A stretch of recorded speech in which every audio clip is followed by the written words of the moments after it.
Welcome to Kenton's videos. Enjoy the video. In this video, I will explain how to make tomato soup quickly. First, gather your ingredients. You'll want a large can of crushed tomatoes, some broth, and a few aromatics. The key to speed is using quality canned tomatoes, which provide a rich base without extensive cooking. We'll quickly sauté some onion and garlic, then combine everything for a fast, flavorful meal. This method ensures a delicious soup in minimal time. For a truly quick tomato soup, you'll need 1/28-ounce can of good quality crushed tomatoes. Pair this with about 1/2 cup of chicken or vegetable broth to achieve the right consistency. Don't forget a small onion and 2 cloves of garlic, finely minced, to build that foundational flavor.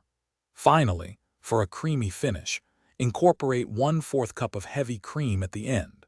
These ingredients are your express lane to deliciousness. Let's get cooking. Begin by sautéing your diced onion and minced garlic in a little olive oil until they are fragrant, which takes about 3 to 4 minutes. Next, pour in the 28-ounce can of crushed tomatoes and the 1/2 cup of broth.